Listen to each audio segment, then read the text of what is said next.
జిల్లా ఎమ్మిగనూరు మండలంలో కురిసిన భారీ వర్షానికి ఓ తండ్రి కొడుకు మృతి చెందారు. గుడిగల్ గ్రామంలో నిన్న రాత్రి కురిసిన భారీ వర్షానికి గోడ కూలి తండ్రి కొడుకు ఇద్దరు మృతి చెందారు. మరో ఇద్దరికి తీవ్ర గాయాలయ్యాయి.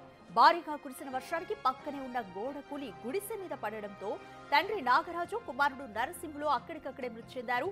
మరో ఇద్దరికి గాయాలయ్యాయి. క్షతగాత్రులను ఎమ్మిగనూరు ప్రభుత్వ హాస్పిటల్కు తరలించారు.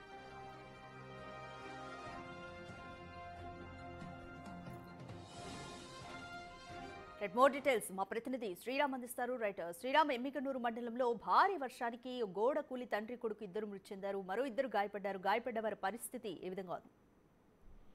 రాధిక, కర్నూలు జిల్లా ఎమ్మిగనూరు మండలం గుడెకల్ గ్రామంలో విషాదం చోటు చేసుకుంది. అయితే గత కొంతకాలంగా కురుస్తున్న భారీ వర్షాలకు మట్టి మీద కంప్లీట్ గా కూలి గోడ పక్కనే ఉన్నటువంటి రేకు షెడ్ మీద పడిన పరిస్థితి. ఈ యొక్క రేకు షెడ్ మీద పడడంతో ఒకే ఇంట్లో నిద్రిస్తున్నటువంటి 5 మంది ఒకే ఇంట్లో నిద్రిస్తున్నారు. గోడ సమీపంలో ఉన్నటువంటి తండ్రి కొడుకులు మృతి చెందడంతో కుటుంబంలో విషాదం నెలకొంది. మిగతా ముగ్గురిని హుటాహుటిన స్థానికంగా ఉన్నటువంటి గ్రామస్తులు హాస్పిటల్ కు తరలించినటువంటి పరిస్థితి. అయితే రాయలసీమ ప్రాంతంలో కర్నూలు జిల్లాలో ఎక్కువగా ఈ పాత మట్టి మిద్దెలు ఏవైతే ఉంటాయో ఇలాంటి ఘటనలు ఎమ్మిగనూరుతో పాటు ఇటు బనగానపల్లె ఆ ప్రాంతంలో కూడా పాత మిద్దెలు కూలిన ఘటనలు చాలానే ఉన్నాయి. ఇలాంటి మిద్దెల్లో ఉన్నటువంటి నివాసం ఉంటున్నటువంటి వారు కొంత జాగ్రత్తగా ఉండాలి. ఎందుకంటే ఇలాంటి జోరు వర్షం కురిసిన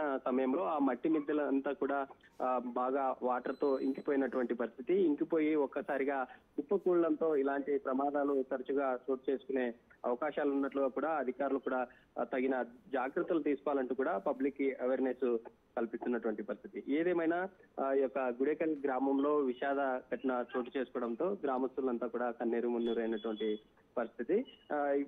ఇక్కడ జరిగిన ఘటన తర్వాత స్థానికంగా ఉన్నటువంటి హాస్పిటల్ కు తీసుకెళ్లారు. ఈ ఘటనకు సంబంధించి పోలీసులు కూడా కేసు నమోదు చేసుకుని దర్యాప్తు చేస్తున్నటువంటి పరిస్థితి అయితే ఉంది.